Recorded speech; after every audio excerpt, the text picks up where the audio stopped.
Hello friends, कैसे हैं आप सब लोगों का एक बार बहुत बहुत स्वागत है हमारे इस ऑफिशियल यूट्यूब चैनल उड़ान कंपटीशन में। जैसा कि आप सभी लोग जानते हैं कि हम इस समय आप सभी लोगों को वन वर्ड सब्स्टिट्यूशंस के रिपीटेड क्वेश्चन पढ़ा रहे हैं, तो जो कि बहुत ही ज़्यादा इम्पोर्टेंट हैं और बहुत ही ज़्यादा पूछे गए हैं। तो फिर शुरू करते हैं आज का ये सेशन। इस सेशन का पहला क्वेश्चन आपके सामने ये रहा। कस्टोडियन ऑफ ए म्यूजियम, एक म्यूजियम के कस्टोडियन को हम क्या कहते हैं? तो हम पहला तो हमारा ऑप्शन है aerator, orator, curator and corroborator. Aerator जो होता है, एरेटर एक प्रकार का यंत्र होता है, एक प्रकार का यंत्र होता है, एक प्रकार का यंत्र होता है।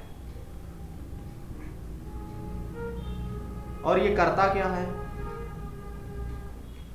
ये क्या कहते, ये ऐसा काम करता है, ये हवा के साथ में चीज़ों को साफ करता है, उसको हम एरेटर कहते हैं।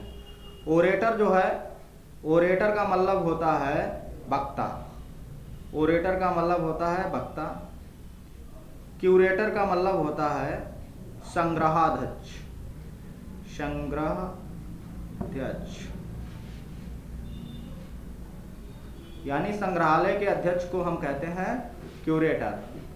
तो इसमें जो हमारा ऑप्शन है वो सी ऑप्शन जो है वो करेक्ट है। कोरेबोरेटर का मतलब होता है साक्षी। नेक्स्ट क्वेश्चन क्या है हमारा? नेक्स्ट क्वेश्चन है sleeping rooms with several beds specially in a college or institutions.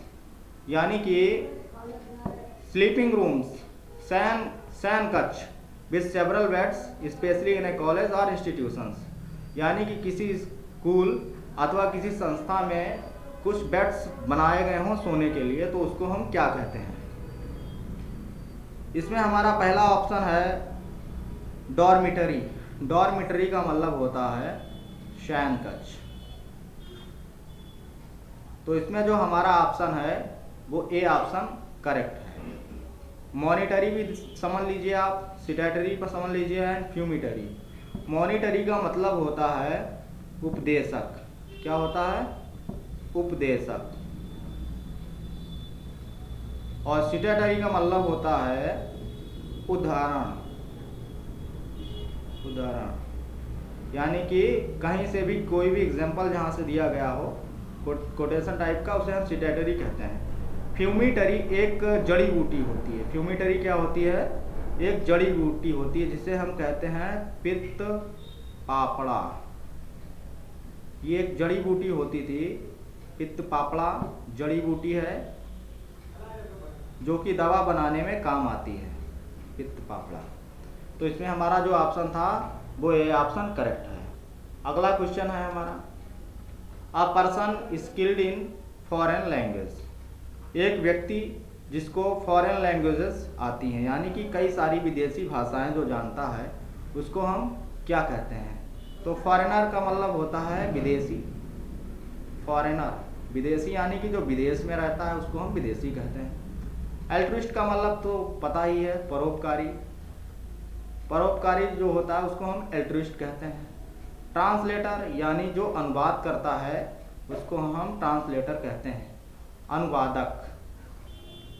Linguist का मतलब होता है भाषा यानी कि जिसको जो स्किल्ड हो फॉरेन लैंग्वेजेस में उसको हम लिंग्विस्ट कहते हैं। इसमें हमारा जो ऑप्शन है वो डी ऑप्शन सही है।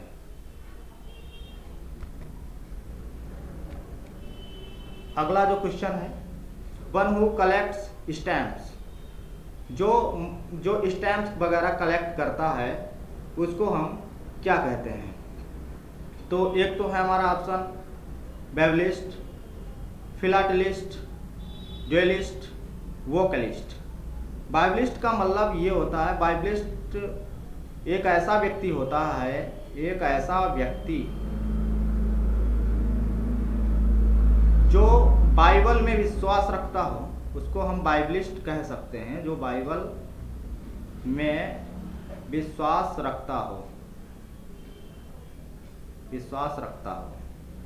फिलाटलिस्ट का मतलब, इसमें तो हमारा जो ऑप्शन है वो बी ऑप्शन करेक्ट है, यानी कि जो स्टैम्प्स वगैरह कलेक्ट करता है उसको हम फिलाटलिस्ट कहते हैं।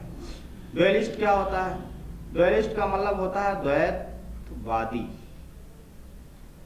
जो दो सिद्धांतों को मानता हो, उस दो जिसके सिद्धांत हो, यानी कि एक गुड और एक बैड, इसके दो सिद्धांत हो, जो दोनों सिद्धांतों को मानता हो उसको हम कहते हैं ड्यूअलिस्ट। वोकलिस्ट क्या होता है? वोकलिस्ट जो होता है, वोकलिस्ट वोकल से बना है। कहाँ से बना है? वोकल से, लेकिन इसका यहाँ पे जो मतलब है वो होता है गायक। इसका जो हिंदी में मतलब है वो गायक होता है, और ये आपको स्पेशली बैंड बाजा में जो होता है वो उसको हम वोकलिस्ट कहते हैं। बैंड बाजे में जो होता है उसको हम वोकलिस्ट कहते हैं। अगला हमारा जो क्वेश्चन है वो ये रहा, one who does not take any alcoholic drink, यानी कि जो एल्कोहल नहीं लेता है उसको हम क्या कहते हैं? वेजिटेरियन का मतलब होता है शाकाहारी, और फोर स्टाइलर का मतलब क्या होता है? फोर स्टाइलर का मतलब होता है, फोर स्टाइलर का मतलब हो जाएगा इसमें, यानी कि एक मिनट, फोर स्टाइलर का मतलब होता है पहले से जान लेना, किसी भी चीज को जान लेने वाला, जानने वाला। अगला हमारा टीटोटालर। टीटोटालर का मतलब होता है जो ड्रिंक नहीं करता है, जो शराब नहीं पीता है, उसको हम टीटोटालर कहते हैं, जो शराब नहीं पीता है। और सेंट का मतलब तो सबको पता ही है, सेंट का मतलब क्या होता है? संत होता है। तो इसमें जो हमारा ऑप्शन है वो है teetotaller, C option is correct. अगला हमारा जो क्वेश्चन है वो ये रहा, something that we carried easily, जिसको हम आसानी से ले जा सकते हैं उसको हम क्या कहते हैं? एक तो है रिलेटेबल, यानी किसी भी चीज से संबंध रखने वाले को हम रिलेटेबल कहते हैं।